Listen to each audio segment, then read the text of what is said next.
Hello student, good morning. हमने उस दिन बात की थी आर्टिकल्स के बारे में। तो आर्टिकल्स हमारा पूरा हुआ था 21 तक। अब हम आगे आर्टिकल 21 की बात करते हैं।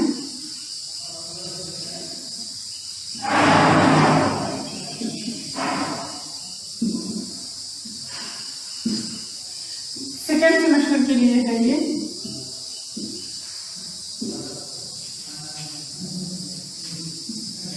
आर्टिकल 21 बालकों के लिए निःशुल्क और अनिवार्य शिक्षा की बात करता है।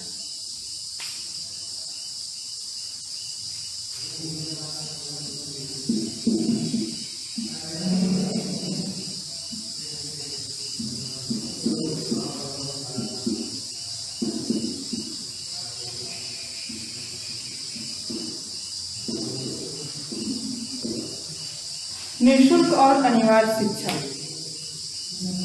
आर्टिकल 21A में बताया गया है कि 6 से 14 वर्ष के जितने भी बच्चे हैं सबको अनिवार्य और निःशुल्क शिक्षा प्रदान किया जाए।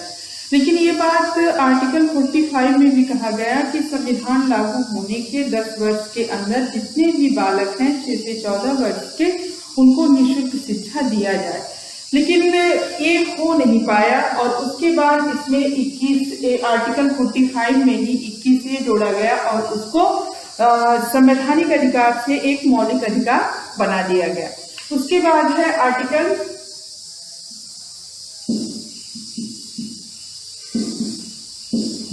28 धार्मिक स्वतंत्रता का राज्य पोषित शिक्षण संस्थाओं में धार्मिक शिक्षा।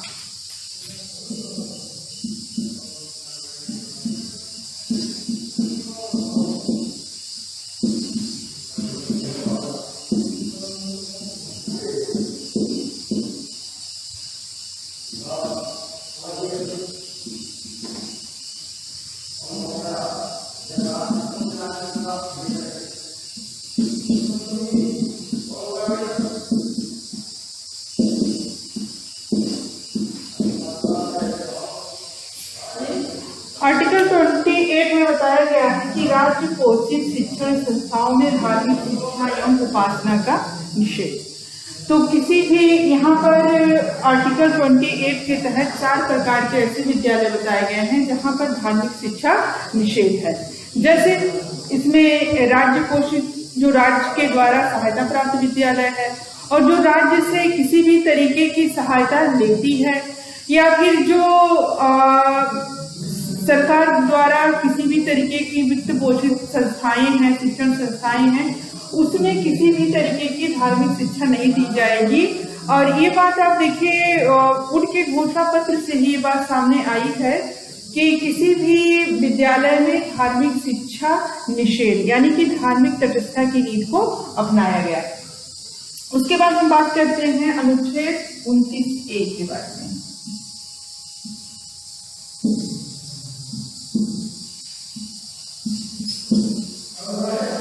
इसमें बताया गया भाषा, लिपि, संस्कृति को बनाए रखने का अधिकार।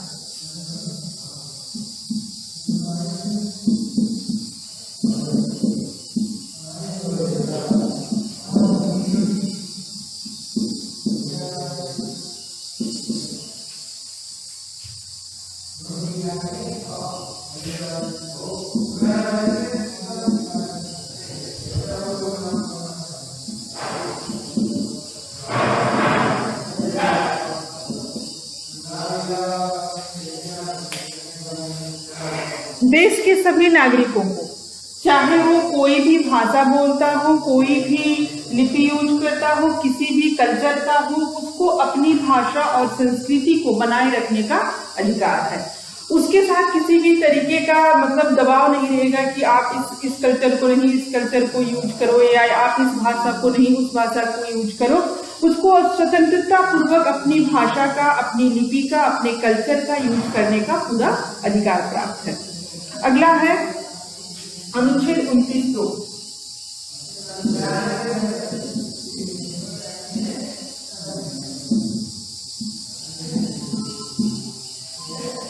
29(2)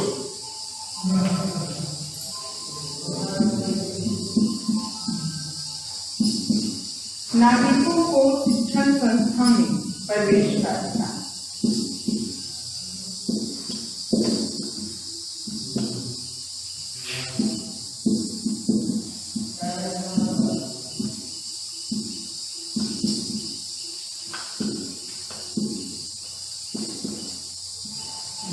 नागरिकों को शिक्षण संस्था में प्रवेश का अधिकार। इसके तहत भारत के सभी नागरिकों को, चाहे वो किसी भी धर्म का हो, किसी भी जाति का हो, किसी भी मूल वंश का हो, वो कोई भी शिक्षण संस्था स्थापित कर सकता है और उसकी प्रशासनिक व्यवस्था खुद से मैनेज कर सकता है और किसी भी शिक्षण संस्था में वो जहाँ चाहे वहां पर एडमिशन ले सकता है। उसको इस बेस पर मना नहीं किया जाएगा कि तुम्हारी कास्ट अलग है या तुम किसी अलग लैंग्वेज को बोलते हो या तुम किसी अलग क्षेत्र विशेष से मायने रखते हो। यहाँ पर इस चीज के लिए किसी भी तरीके का रोक टोक नहीं किया जाएगा।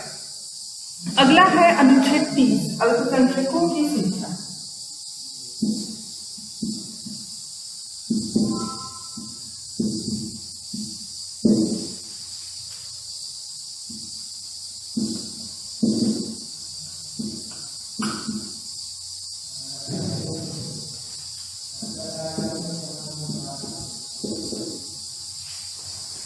अनुच्छेद 30 अल्पसंख्यकों की शिक्षा के बारे में बताया गया है कि किसी भी शिक्षण संस्था में अल्पसंख्यकों को, चाहे वो किसी भी मतलब क्षेत्र विशेष से रिलेटेड हो या भाषा के बारे में रिलेटेड हो, उनको शिक्षा की उनकी व्यवस्था की जाएगी। अल्पसंख्यकों की शिक्षा के लिए आर्टिकल 30 में बताया गया है कि अल्पसंख्यकों के हितों का संरक्षण किया जाए और अल्पसंख्यकों की शिक्षा की व्यवस्था किया जाए।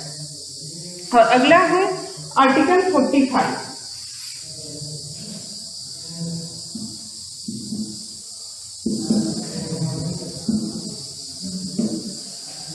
अनुच्छेद 45। आर्टिकल 45 में यह बताया गया कि भारत के संविधान लागू होने के 10 वर्ष के अंदर ही सभी बच्चों के लिए, यानी कि 6 से 14 वर्ष तक के जितने भी बच्चे हैं सबके लिए निःशुल्क और अनिवार्य शिक्षा की व्यवस्था की जाएगी।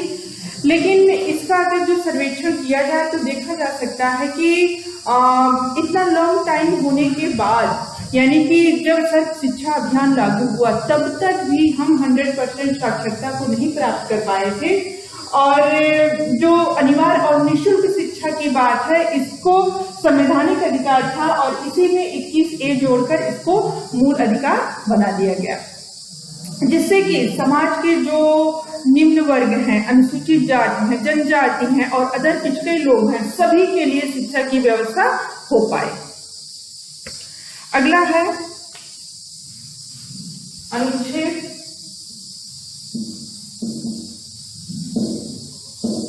351।